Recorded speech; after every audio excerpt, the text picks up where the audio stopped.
Karamihan sa atin ay may kanya-kanyang hanap buhay. Mabuti, masama, mababa, mataas, depende sa pinag-aralan. Basta wala kang tinatapakang tao. Basta marangal. Marangal? Ano nga ba ang definisyon nito? Tara, pakinggan natin ang kwento ni Regina, isang call girl. Ako si Regina, 20 years old, maganda, maputi at may mga matang kaakit-akit. Maraming mga kalalakihan ang nahuhumaling sa akin. Marami ang naniligaw sa akin pero hindi ko sila iniintindi. Dahil nakapokus ako sa aking trabaho.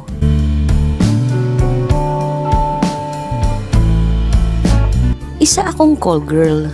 Dahil hindi ako nakapagtapos, kaya wala akong makuhang trabaho.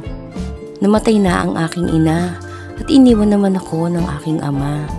Kung kaya, binubuhay ko na lamang ang sarili ko.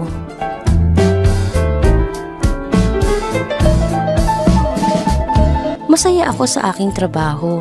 Kahit gabi-gabi akong pagod, okay lang naman dahil malaki rin naman ang aking kinikita, lalo na kapag galante ang customer ko.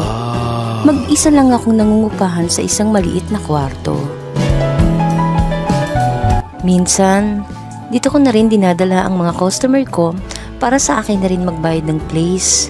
Pandagdag rin sa income ko. Nag-iipon kasi ako para sa kinabukasan ko. Hindi naman habang buhay ganito ang trabaho ko.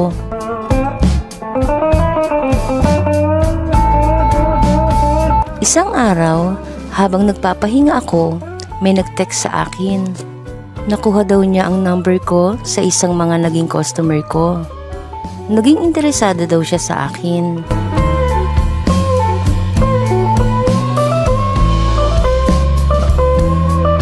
Pumayag ako na makipagkita sa kanya dahil maayos naman siyang kausap.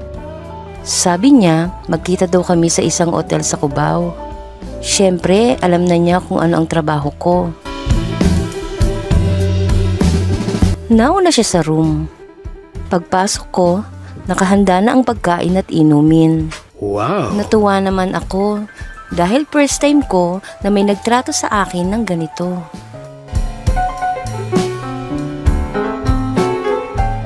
After namin kumain at uminom, ang sabi ko sa kanya, umpisahan na namin. Wow!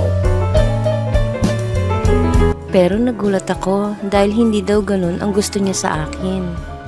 Ang gusto lang daw niya ay makipagkwentuhan dahil nalulungkot daw siya. Pinagbigyan ko naman siya sa kanyang gusto. Siya pala si Flavio, 30 years old, may asawa at isang anak. Naghahanap daw siya na makakausap dahil may problema daw siya sa asawa niya.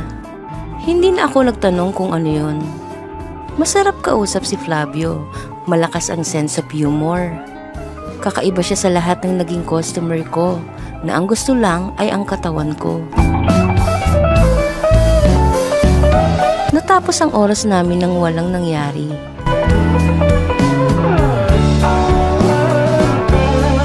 Nang nasa bahay na ako, biglang nag-text uli sa akin si Flavio. Kung pwede daw magkita uli kami.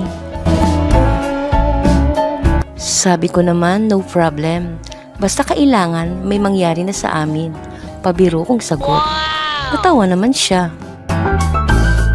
Sumunod na araw, nagkita uli kami ni Flavio. Palagay na ang loob ko sa kanya.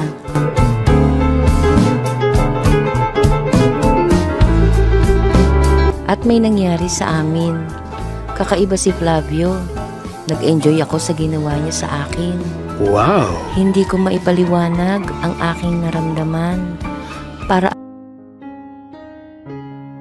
siya.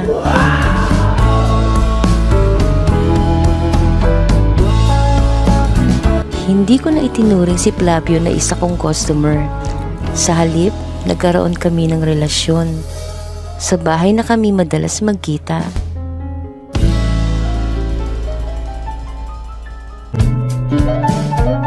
Pinatigil niya ako sa trabaho bilang call girl. Buwan-buwan, sinusuportahan niya ako.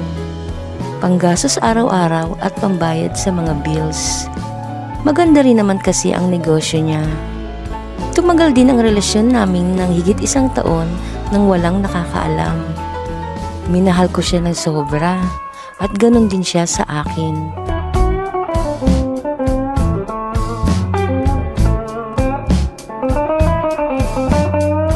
Hanggang sa hindi ko inaasahan, nalaman ng asawa niya ang relasyon namin.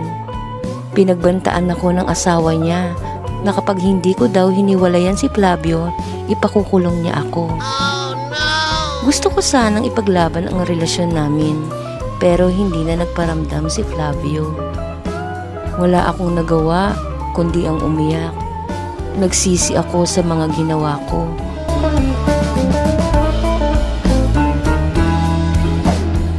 Makalipas ang 2 buwan, nabuo ang bawal na relasyon namin ni Flavio. Buntis ako. Hindi ko naman pwedeng sisihin ng bata. Wala siyang kasalanan. Kung kaya, iningatan ko ang aking pagbubuntis. Hanggang sa ako ay makapanganak. Isang malusog na lalaking sanggol at pinangalanan kong Flavio Jr. Dahil kamukhang kamukha niya si Flavio. Isa siyang alaala ni Flavio. Nagsumikap akong baguhin ang aking buhay para sa anak ko. Kahit anong klaseng hirap, kinaya ko. Masayang masaya ako sa tuwing nakikita ko ang aking anak.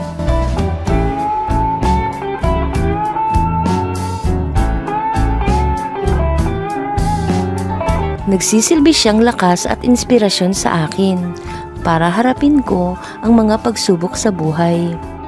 Hindi na ako umasang muli pang magpaparamdam si Flavio sa akin.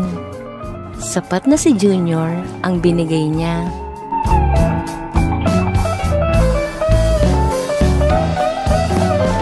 Sapat na rin ang naipon kong pera.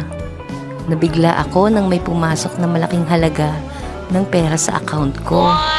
Hindi ko na inalam kung kanino galing ang pera. Pero si Flavio lang naman ang may dahilan para magbigay sa akin.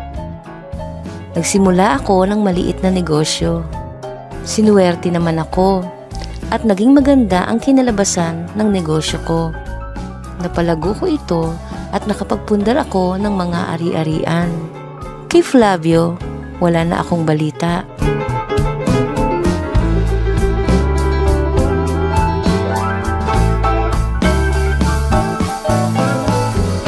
Sa nangyari sa akin, ay isang aral ang aking natutunan. Hindi dapat tayo papasok sa isang relasyon nang walang kasiguruhan. Hindi sa lahat ng oras ay puso ang paiiralin.